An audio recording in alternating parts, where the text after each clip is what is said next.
Good morning, fellow ruminators. Welcome back to another session, Rumination with Andrew. Thank you for joining as we are about to discuss a very important topical matter. Now, this morning, I will be looking at the, um, the news that is the major news or one of the major news in the mainstream media.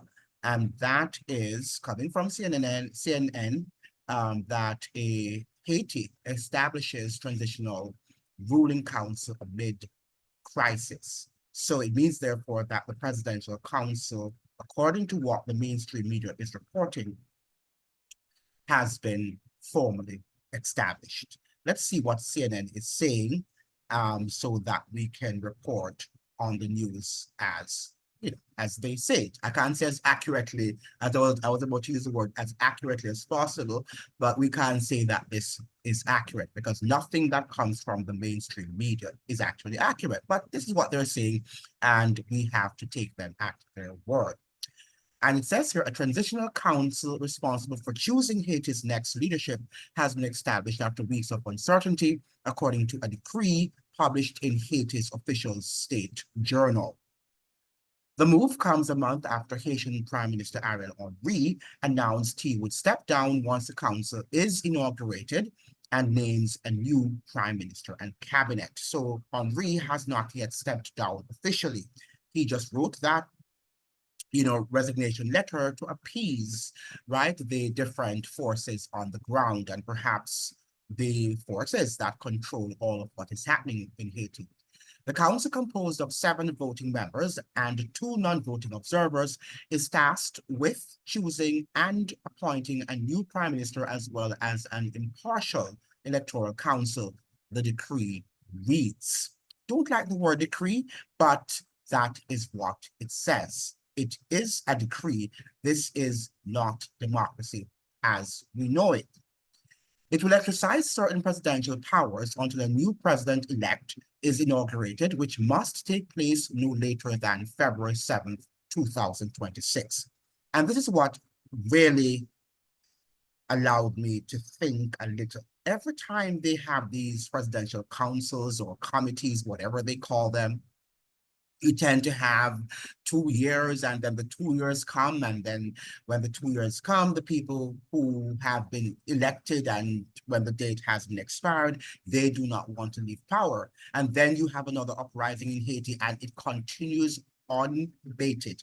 That is what happened recently on February 7th or 6th, I believe, when President Henry, Prime Minister Henry, his time had expired and he was supposed to have limited office, but he didn't want to limit office until he was blocked out of his country.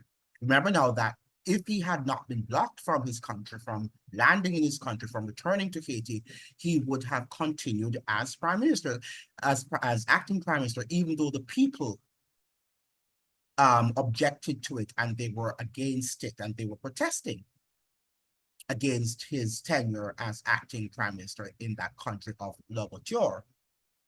The council's mandate will end on that date and cannot be extended, the decree reads.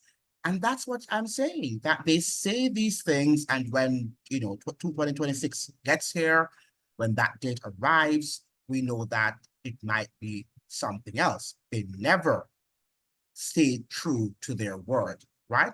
Never honor their words. And this is something that we need to understand, right? That our leaders are not, for the most part, honorable men and women. The Caribbean Community and Common Market, that's CARICOM, welcomed the news in a statement on Friday. Now, this is what CARICOM has to say, and I quote, the establishment of the 9-member broad-based politically inclusive council signals the possibility of a new beginning for Haiti. The statement read, what new beginning? Right? It's going to be the same old order, the same old structure that we have been witnessing in Haiti from the beginning, right? Nothing new under the sun. And those of us who are thinkers and who have been watching the history, we know that nothing is going to change, just in name, right? That there's a new presidential council and people are going to walk around and feel that and ascribe importance to themselves and behave as if they know what is going on. One of the things that is happening in our world also is a constant drama that we have in the news, right? We cannot really sit down and digest one news story until another comes up and people are not able to connect the dots because, their minds are so bombarded with so many things happening at the same time. They're happening simultaneously. And as a result of that, the brain becomes weakened and therefore we're not able to assess things objectively. We're just caught up in a moment. And that is how people behave, almost like robots. We're not really, we're fast. And I've been saying it on this channel that we're fast losing our humanity. We're fast losing our humanity. That ability to think and to think deeply and critically and analytically, we are fast losing that skill. And I say that to say also, just reading the papers, whether it's the Washington Post or the New York Times or the Jamaica Gleaner or the List in the Area, all of these papers from the world, the BBC World Report, when you read these reports, you wonder if they are created by AI because they robotically repeat the same thing. There's no analysis. They're just saying the same things, that they're lined up in a queue. They're all in a queue and they listen to their slave masters and they robotically say what these people tell them to say. Right? And this is something that we have to be aware of, that when you sit and listen to your news, which I have always said, that why sit and listen to news when you need to go and delve into a story for yourselves? Because these guys are going to tell you what you want to hear, or perhaps what you don't want to hear. CARICOM, which worked with Haiti last month to develop a framework for the Transitional Council, said there are still challenges ahead, but that it would support Haiti as it determines its future, right? So they are acknowledging, at least CARICOM is acknowledging, that there will be challenges ahead. I am not sure what CARICOM can assist Haiti with at this moment, because as I'm saying, some of the CARICOM members, including Jamaica and Trinidad and Tobago, have problems with violence and gangs, right? So I'm not sure what sort of assistance they are going to be able to lend. At least Trinidad and Tobago, they are wise not to have gotten themselves, it seems, that involved in what is happening in Haiti. Jamaica, on the other hand, which is the murderous capital of the Caribbean, has decided that they are going to be involved. Not sure what sort of advice, I should say, that they can render, that they can give to Haiti. But that is what they have decided to do. And the Jamaican population seem to be okay with that. Now, this is what came from CARICOM. Let us read a little of what they have to say, the Caribbean community, right? And that is CARICOM. We have here the heads of government. Let me just close this. Right, so the heads of government of the Caribbean community, CARICOM, welcome the news today of the publication of the decree. Right? So we're now living in a world of decree. And whatever our presidential council's decree, we've got to follow because we are slaves, right? This is the new world. Welcome to the grand or the brave new world. Now, so the news today of the decree establishing the Transitional Presidential Council in Haiti, the establishment of the 9-member broad-based political inclusive council signals the possibility of a new beginning for Haiti.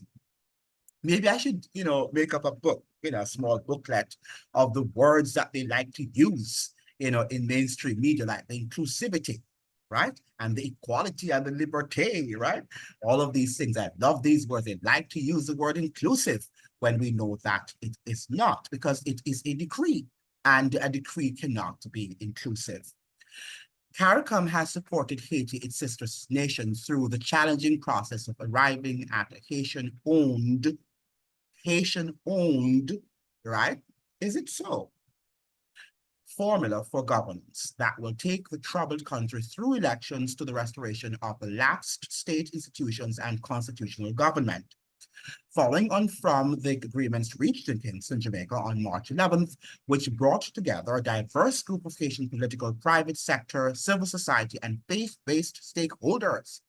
Now look at these wonderful words again, right? They're using, we can, really commend them on their verbosity, right? Using big, nice sounding words.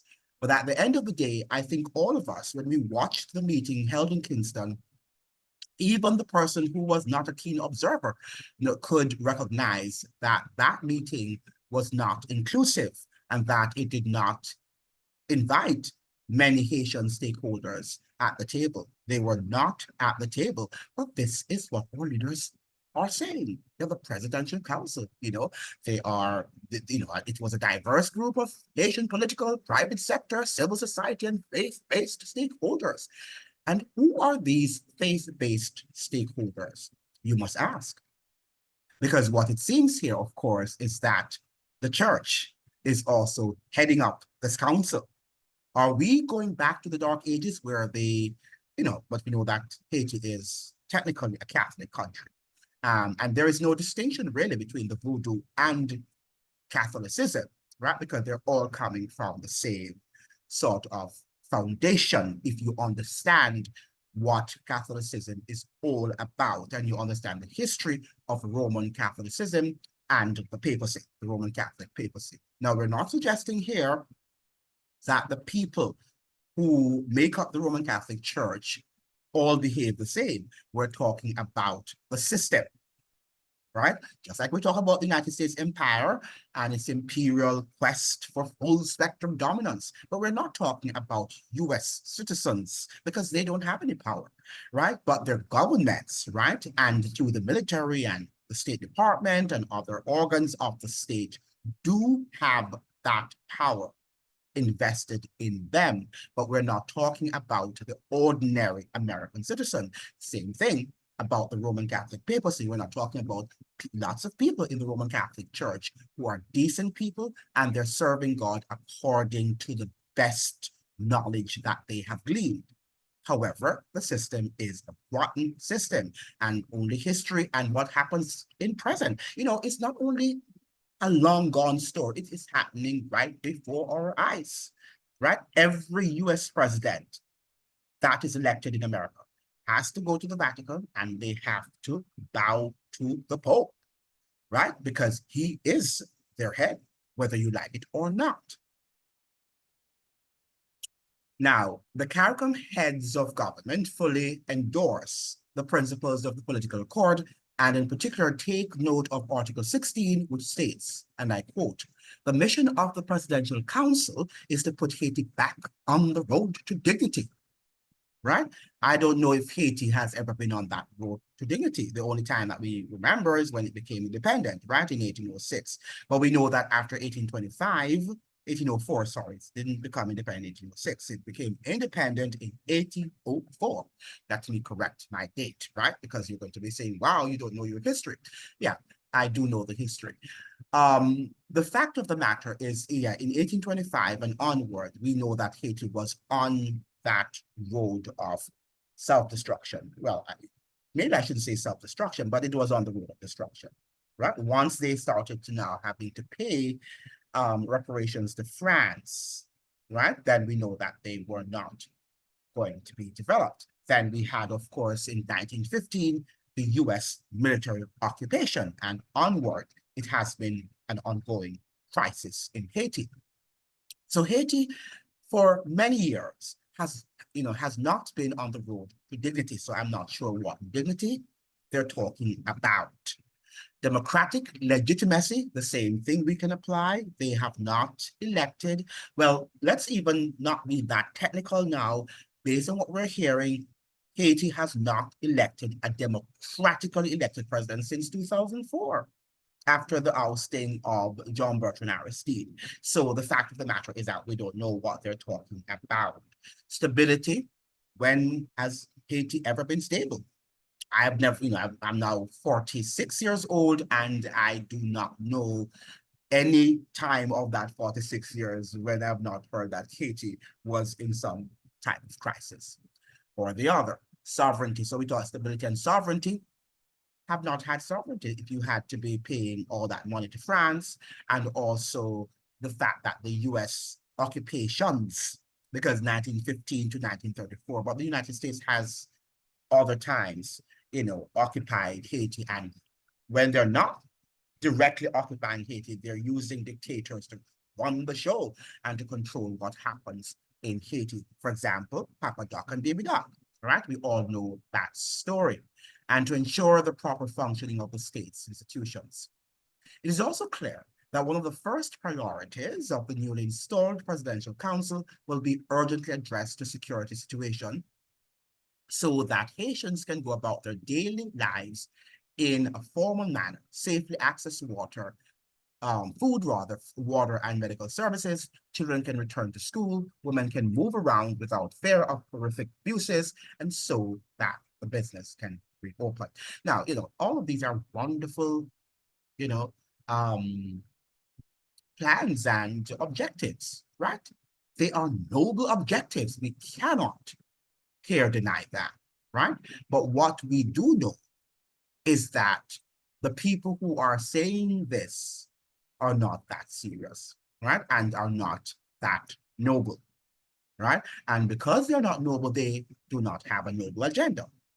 Because one of the things I've often said on this channel is that you must understand what the agenda is. If you don't understand the agenda, how are you going to even know how to make connections, right? You make connections when you understand agendas.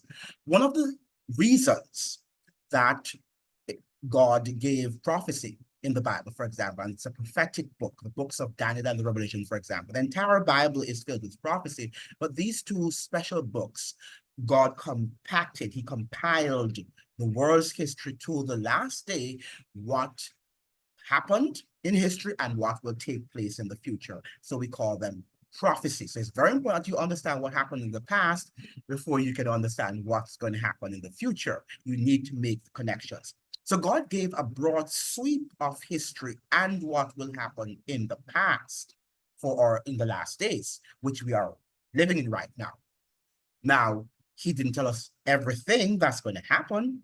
So we didn't know about Ariel Henry, and the Bible didn't call these names. But when we look at the broad sweep of history, we're able to, along with his wisdom, to make and to put things into proper perspective, right? And that is what many people can't do because they do not have that biblical understanding and the wisdom that comes from above, that only comes from God, to help you to understand what is happening. Many of us, including some Christians, are even ashamed of the Bible because the people of the world, just like the people who lived in the antediluvian era, and they were shouting at Noah, no flood is going to come. And they shouted at him and they said, this crazy guy, what is he talking about?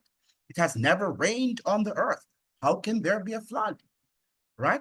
But the word of God is sure, right? The word of God is sure, and no man, no matter how powerful he is, and no weapons, no matter how powerful they are, including your nuclear weapons, can stop rather the hand of the Almighty Jehovah, right? And that is what you've got to understand, right? So all of these people are planning. One of the things that we also need to grasp is that suffering happens in the world because of our decisions, our man-made decisions. So people are saying, why is God allowing this suffering to happen to Haiti?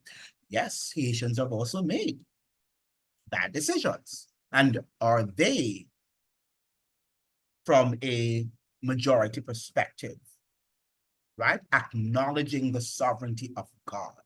Or have they moved away from God into acknowledging another God that God cannot really share power with because God does not share his throne?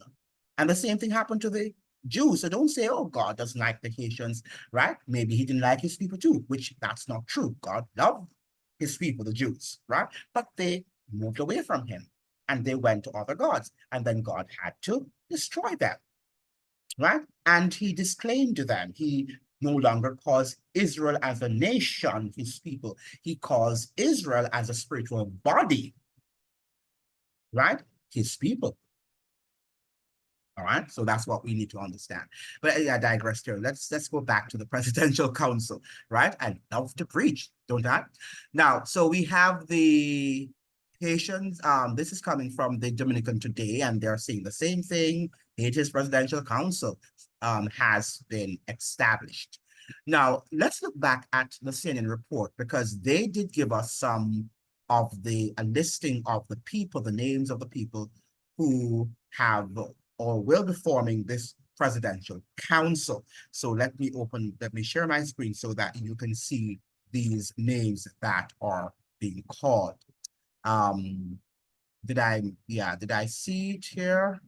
So yeah, he stepped down. So yeah, so these are the names. The members of the council are Fritz Alphonse, Jean Louis Gerald Gillis, or yeah, Edgar LeBlanc Fields, Emmanuel Vertelaire, and we have Smith Augustine, we have Leslie Voltaire, Laurent Saint-Cyr, Fresnel Joseph, and Regine Abraham, according to a press release. So these are the names of the persons who will be making up, who will comprise the presidential council in Haiti.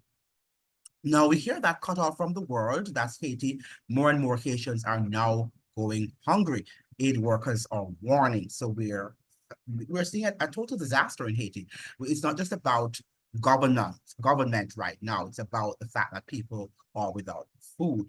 Right now, I think all of us should be revising the role and functions of government, right? And of good governance, particularly. But we need to know why do we have governments? Because there are some people who believe that, governments are not necessary. But we need to have a very, very serious conversation about government, right? Because whether we like it or not, they are necessary, right? They are necessary. And we can see what's happening in Haiti right now. And who is there to defend them? Nobody is there to defend them. You need a government, even when they're oppressive, right? You still need them. And that's something that we need to understand. Now, this was coming, I think, from the Caribbean News, the Caribbean News Global. Let me share this newspaper online, this online newspaper, which you probably can also save and see if they are a good website to obtain Caribbean news, right? Because right now we're not seeing very good reporting. There is a dearth of good journalism online, right? The Jamaica Gleaner, Observer, all of these papers have died, right? They are no longer really giving any, you know, interesting journalism. And we're not seeing any great reporting coming out of these countries. So we have here U.S. CARICOM welcomes establishment of Haiti's Transitional Presidential Council, right? So it's a transitional council. One of the things that also was highlighted in the news articles that I have read is that Henri, he will be working with the Presidential Council until a new prime minister has been formed or has been, stated, has been elected, whatever they're doing, right? Because who knows what these guys are doing behind closed doors? We don't know. We can only say what they tell us to say, but we know that lots of what they're saying are not true. All right. So we have here the U.S. Department. This is the U.S. Department of State. The result of months of discussion among diverse Haitian stakeholders, this council helps to pave the way for free and fair elections and the expedited deployment of a multinational security support mission. So this is why the council was created, right? This is the purpose for which the Transitional Council is or was created. And I can tell you, I think that this is the main mandate, right? So that they can actually send or deploy the multinational security support mission. We applaud Haitians, right? The Haitians, but are the Haitians to be applauded because they are not involved? We applaud Haitians for their commitment to move forward in a spirit of reconciliation and national dialogue. So when you talk about governments now, yes, government represent the people, but the people should also accord or assent or can give their consent to what governments are doing or are not doing, right? So that is what we need to understand. But here, whenever your government speak, they represent the voice of the people, even though the people might not be in agreement with what the government is doing, with what the sitting government, I should say, is doing, right? Something that you need to understand. We remain committed to working with CARICOM and international partners to support the TPC's mission to work for and improve the lives of all Haitians, right? So this is coming from the US State Department, and they talk about the security situation in Haiti. One of the things I read, I read it sometimes, I think some weeks ago, as the story which surfaced, which suggested that, Guy Philip, one of the uh, the men there, or I dare call him leader or leaders, one of the leaders in Haiti who is vying for the presidency, maybe for the future presidency, Guy Philippe. And he suggested that should he gain the presidency, should he become president of Haiti, that he is going to provide amnesty, right, to the gangs or for the gangs. And I'm like, okay, so you are going to, you know, decide to give amnesty to the gangs? Wow, that is something that I found to be interesting. Right? So all the mess that they're carrying on down there with, and their, the pain and suffering that they're inflicting upon the Haitian population, they are going to be forgiven. Right? That's my impression. Do you have a similar impression? The CARICOM heads of government fully endorse the principles of the political accord, and in particular take note of Article 16, which states the mission of the Presidential Council is to put Haiti back on the road to dignity, democratic legitimacy, which we read already, stability and sovereignty, and to ensure the proper functioning of the state's institutions. Do they have any institution at the moment? All the institutions are destroyed. And that's also another thing that we should be thinking about. When our institutions are have totally collapsed, can they be remade or transformed or re-imaged? Right? I don't think so.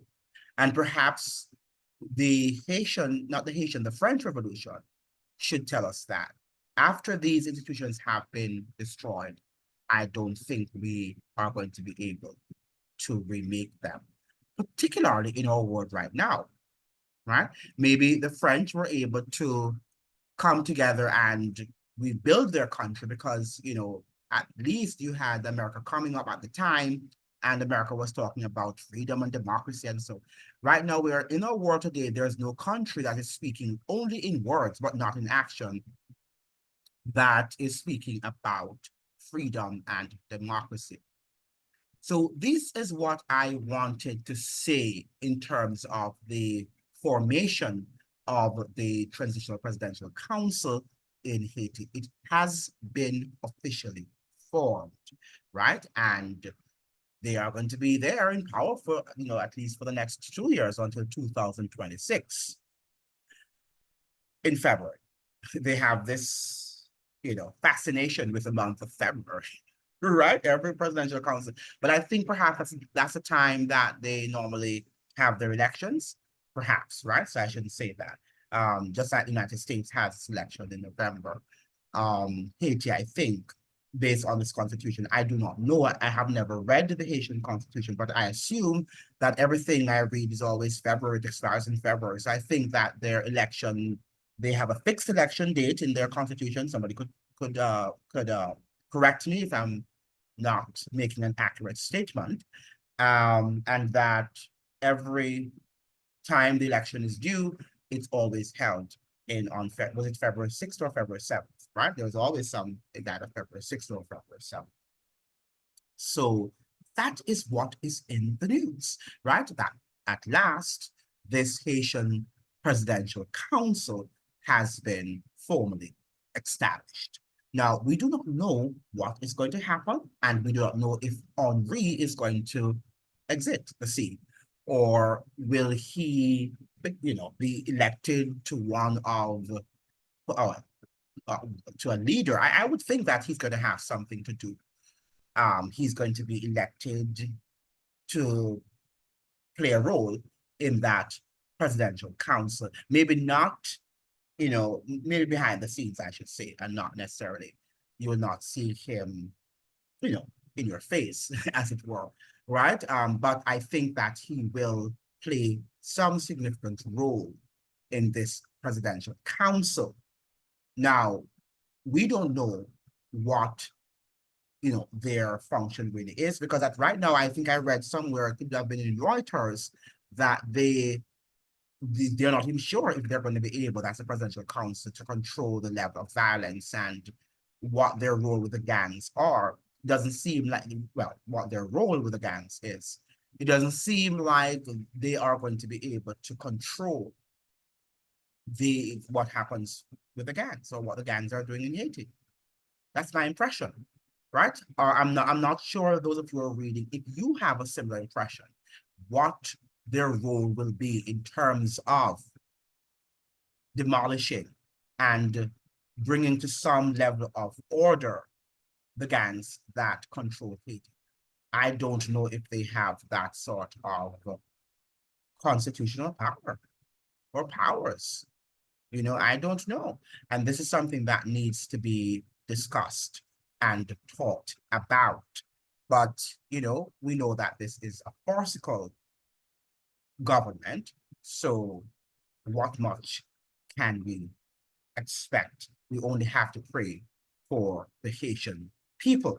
I just wanted to read you this because we have a dearth of good leaders in our world. Our world, unfortunately, do not have men of integrity, right? And this quotation is a quotation that many people have listened to, have heard, and it's coming from Ellen White. And she said it years ago, I think in the 19th century, and it still resonates even in our world today in 2024. And she says thus: the greatest want of the world is the want of men, men who will not be bought or sold, men who in their inmost souls are true and honest, men who do not fear to call sin by its right name, men whose conscience is as true to duty as the needle to the pole, men who will stand for the right though the heavens fall, right? These are men. And what we have in the world today are dishonest men, men who do not have the courage to stand up for what is right, men who like to just hide behind the scenes and perform some of the most despicable acts that you can ever think of or imagine, right? We need men. We need men of vigor, right? We need men like the Toussaint Louverture. We need men like the Marcus Garveys of the world, right? We need these sort of men to lead and to govern. Unfortunately, the 21st century seemed not to have, and perhaps the latter part of the 20th century seemed not to have given us these men. These men are no longer with us.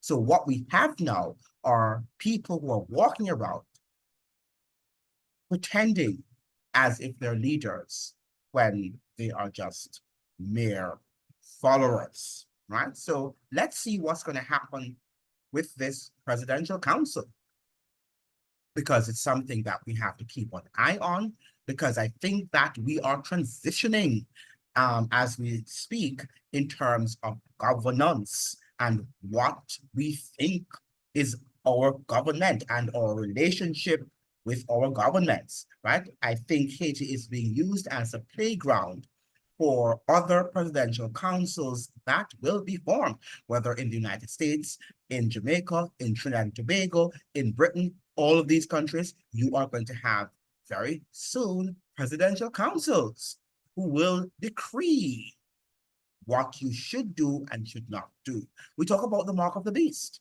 and that there is going to be a decree, right?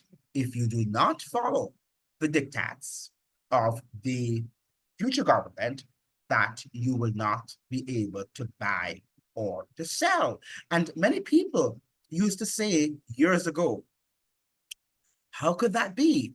How can we have that, a government issuing a decree in these democratic societies, in the Western world, that is? And now I'm sure that you're not questioning that. After 9/11 and subsequent things that happened after 9/11, I shall not say, you should be now convinced that our governments are not as democratic as you think they are. And people are still asking because they fail to read, they fail to think about these important matters, and they still ask me, how did we get here? How did we get here? Really? How did we not get here before? That is the question you should be asking, because those of us who have been interacting with these materials used to wonder, it's but the grace of God why we did not get here where we are before, right?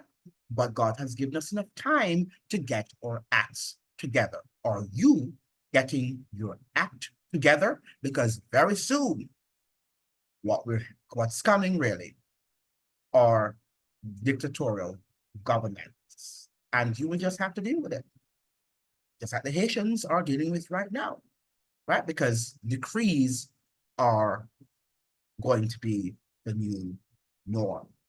Thank you so much for joining. I hope you will come back one more time, and you will join me for another stimulating discussion, right? As we seek to, broaden our base and also to increase our audience. Thank you so much. And I hope that you will like and you will subscribe and you will share. You need to like the videos, right? Because this takes time, it takes a lot of thought and also a lot of effort, right? Sometimes I'm not even in the mood to come and say anything, but I try to be consistent as best as I can. Thank you again for joining, and I'll see you in another video. Have a great day.